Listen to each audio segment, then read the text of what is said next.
Good morning दोस्तों, कैसे हैं आप दोस्तों? जरा सोचिए 1995 1996 में अगर मेरे पेरेंट्स एचडीएफसी बैंक में निवेश कर लेते तो शायद आज मुझे किसी भी तरीके की चिंता नहीं होती।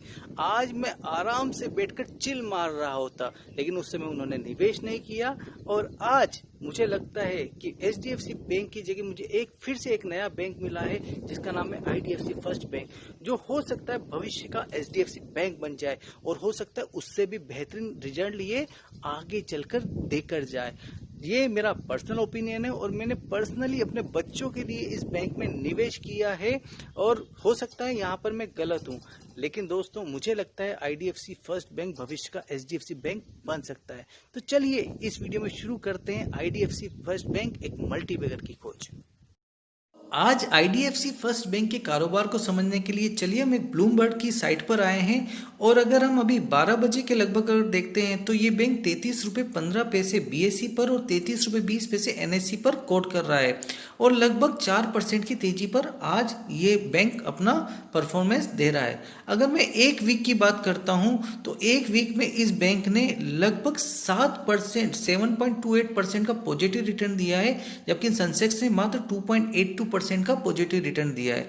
जबकि अगर हम एक महीने के चार्ट पर आते हैं तो एक महीने के चार्ट पर इस बैंक ने 19.03% का पॉजिटिव रिटर्न दिया है, वह सेंसेक्स ने मात्र 2.67% का रिटर्न दिया है। लेकिन अगर हम इसके लॉन्ग टर्म चार्ट की तरफ जाते हैं जहां पर इस बैंक ने कुछ ज्यादा परफॉर्म नहीं किया है, एक साल में इस बैंक ने -21.35% का नेगेटिव रिटर्न और वहीं पर अगर हम 3 साल की बात करते हैं तो 3 साल में इस बैंक ने -40.75% का नेगेटिव रिटर्न दिया है। मींस अगर आपने शुरुआत से अगर कैपिटल फर्स्ट में निवेश किया था और कैपिटल फर्स्ट से आपको आईडीएफसी फर्स्ट बैंक के अगर आपको शेयर मिले हैं तो आपको यहाँ पर निराश होना पड़ा होगा, क्योंकि आपको कुछ रिटर्न नहीं मिला है जबकि नेगेटिव रिटर्न यहाँ पर मिला है। मैं आपसे डिस्कस करूंगा वेंचुरा कैपिटल के क्विक रिसर्च नोट की, जो उन्होंने 20 अगस्त 2020 को आईडीएफसी फर्स्ट बैंक लिमिटेड पर दिया है। इस समय इस बैंक की प्राइस थी 30 रुपीज़ 95 पैसे और अगर हम शेयर होल्डिंग पैटर्न की बात करते हैं तो यहाँ पर प्रोमोटर की होल्डिंग इस समय 40%, इंस्टीट्यूशनल होल्डिंग 27.17%, पब्लिक होल्डिंग 32.82% और टोटल इन सबको मिलाकर 100% इस बैंक की होल्डिंग हो जाती है। स्ट्रक्चरल चेंजेस जो आईडीएफसी बैंक फेस कर रहा था उसको ओवरकम करने के लिए आईडीएफसी फर्स्ट बैंक शिफ्ट हुआ होलसेल लेंडिंग से रिटेल लेंडिंग की तरफ। और आज अगर हम रिटेल फंड एंड एसेट की बात करते हैं तो प्री मर्जर के समय ये 13% था, जो अब बढ़कर 54% हो गया है जून 2020 तक। और ये एक्सपेक्ट कर रहे हैं कि ये इंप्रूवमेंट जो रहेगा 70:30 के रेशियो में आगे चलकर हो जाएगा, जहां पर 70% का रिटेल लेंडिंग होगा और होलसेल लेंडिंग का 30% होगा। दोस्तों इनका जो रिटेल बुक है ये ग्रो कर रहा है 26% ईयर ऑन ईयर के बेसिस पर। और अगर हम रिसेंट क्वार्टर जो कि जून 2020 था, यहाँ पर इनका जो टोटल लोन बुक था रिटेल का वो करीबन 56,043 करोड़ रुपीस था। और ये मान के चल रहे हैं कि इंडिया के अंदर और देश के अंदर रिटेल फाइनेंसिंग इनका धीरे धीरे फोकस बढ़ता जाएगा और ये रिटेल पर अपना काम आगे चलकर बहुत तेजी से बढ़ा पाएंगे। और यहाँ पर ये भी एक्सपेक्ट कर रहे हैं कि रिटेल लोन बुक इनकी जो होगी वो अगले 5 साल तक 25% CAGR से ग्रो होती रहेगी। वहीं पर इनकी जो होलसेल बुक होगी वो एक स्टेगनेंट मार्जिनल के साथ भी ग्रो होती रहेगी। जब हम इनकी लाइबिलिटी फ्रंट की बात करते हैं तो आज बैंक फोकस कर रहा है अपने रिटेल डिपॉजिट को इम्प्रूव करने के लिए, जो कासा और रिटेल टर्म डिपॉजिट के साथ बढ़ाने की कोशिश कर रहा है।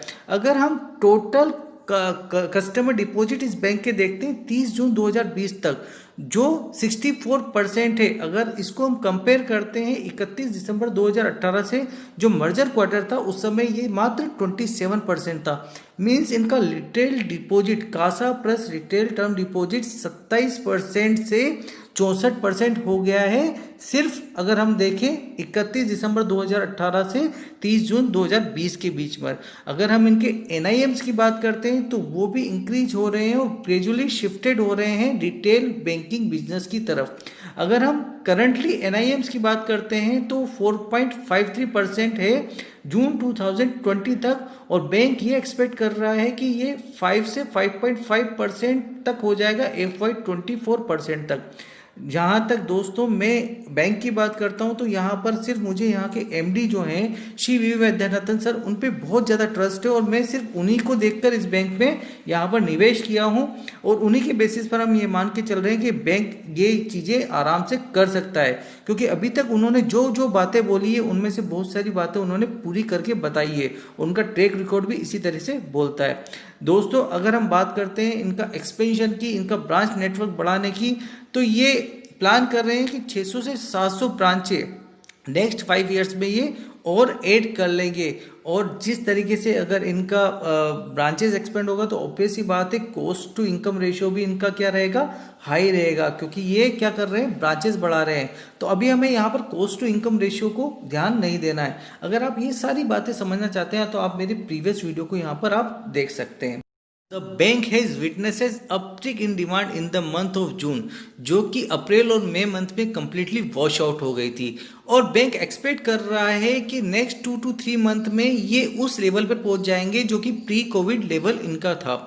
अगर हम बैंक की बात करते हैं और मॉरेटोरियम की बात करते हैं तो बैंक ने 28% का मॉरेटोरियम टिल डेट तक अपना रिपोर्ट किया है, जहां पर इनका 23% जो मॉरेटोरियम है वो अंडर रिटेल बुक में है और अगर हम बात करते हैं बाकी तो वो होलसेल बुक में यहाँ पर है।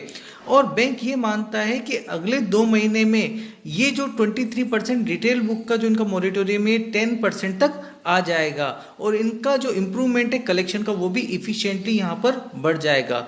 जब हम एनपीए की बात करते हैं तो बैंक, इस बात को आप मान के रखिएगा कि बैंक एनपीए पे बहुत तेजी से काम कर रहा है और वो जल्दी से अपने जो स्ट्रेस एसेट्स है उनको एनपीए जो होने वाले उन पर वो प्रोविजन कर रहा है और बहुत प्रोएक्टिवली यहाँ पर वो प्रोविजन कर रहा है।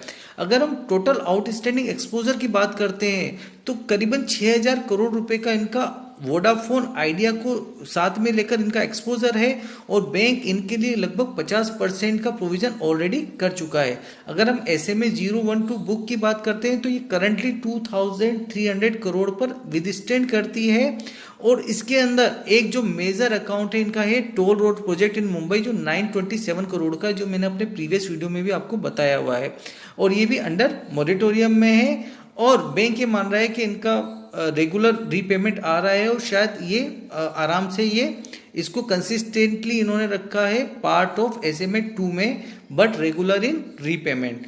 अगर हम बात करते हैं क्वालिटी के फ्रंट पर तो हो सकता है कि आगे चलकर इस बैंक के GNPA और NNPA में थोड़ा उछाल आ जाए, स्लाइटली बम्पिंग आ जाए।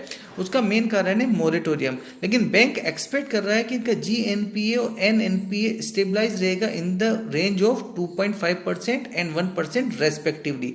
मीन्स GNPA इनका 2.5% तक और NNPA इनका 1% तक स्टेबलाइज रहेगा विद इन नेक्स्ट 2 और 3 क्वार्टर्स में। दोस्तों बैंक पूरी कोशिश कर रहा है अपने आप को स्टेबलाइज करने की। हो सकता है बहुत सारी यहाँ पर अभी प्रॉब्लम हो, लेकिन जहाँ जिस शहर में प्रॉब्लम होती है दोस्तों उसी का भाव सस्ता होता है। एक बार जब ये प्रॉब्लम सॉर्ट आउट हो जाएगी तो ये बैंक इस प्राइस पर आपको नहीं मिलेगा। दोस्तों यहाँ पे मैं आपको किसी भी तरीके की इस बैंक में निवेश की सलाह नहीं दे रहा हूँ। अगर आपको इस बैंक में निवेश करना है तो अपने फाइनेंशियल एडवाइजर से यहाँ पर जरूर सलाह लें, उसी के बाद में यहाँ पर निवेश करें। और दोस्तों अगर ये वीडियो आपको पसंद आया तो प्लीज़ इस वीडियो को लाइक करें और इस चैनल को सब्सक्राइब करें ताकि इस तरह की वीडियो मैं आपके लिए बार बार और लगातार ला सकूँ। धन्यवाद दोस्तों।